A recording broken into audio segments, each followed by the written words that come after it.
Hi friends, did you know you can actually predict where the end zone will finish in Apex Legends? As Kings Canyon is back for pubs and ranked for the rest of the season, I thought I'd talk you through the end zones for Kings Canyon. I'm guessing even past season 19 of Apex Legends, the Kings Canyon map's not going to change so much because they've got other maps to focus on. So if you're watching this after season 19, this should still be fairly accurate. In case you're wondering how the end zone maps help you, put simply, they'll aid your game positioning and planning throughout the game, and this will help you particularly in ranked where placement and positioning are extra important this season. So this is the Kings Canyon map. The red circles here show you where the zone can't end, and this is the first useful part about knowing where to position. If you're in any of these red areas for later zones, this will let you know exactly where the zone isn't going to end. So if you're in one of the red circles, you pretty much know you're going to have to move towards the end zone. Again, this can help you choose where to reposition more accurately and also where to target your fighting. For example, if you know there's a team that's in a red zone and a team that's in the green zone, you might actually be better off targeting that team in the green zone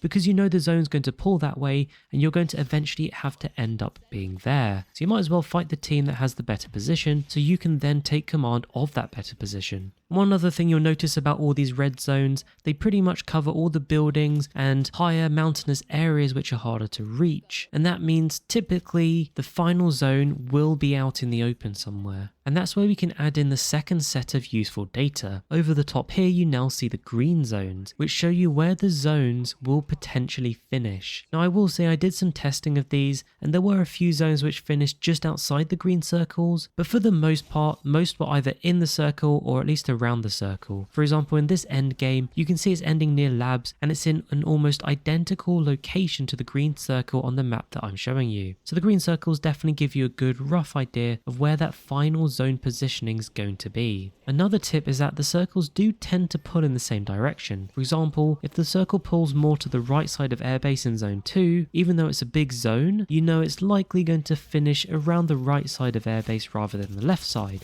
Likewise, if a zone's pulling more centrally, then you know it's likely to finish in a more central area rather than on the edge of the map. You also notice there are some clear points of interest on Kings Canyon where the zone doesn't really have many finishing points. Large parts of repulsor, crash site, runoff, and capacitor are essentially all red, which actually is a good thing because it means your planning should be a lot easier because you know exactly where the zone's likely to finish in these locations. If you then combine this knowledge with the previous tip on looking at the direction the zone's pulling, this can really help you be aware of where and how you want to plan your movement through the game. For example, maybe you want to hold buildings that are closest to the green circles. Maybe you want to leave the red zones early and go loot other areas because you know the zones can't finish there. Or maybe it will allow you to just simply focus where you're fighting teams to ensure you're always taking the best positions for where the end zone's going to be. And you can pretty much apply this logic to the whole map. No matter where the zone's pulling, you'll always be able to see roughly where the red and green circles are based on this map I'm showing you. Now one thing I would say is that I don't recommend just trying to hold a green circle for the whole game, given they're pretty much all out in the open, and that means they're going to be hard to defend for the whole game. So if you're one of those kinds of players that do like to rotate around the map and loot different locations,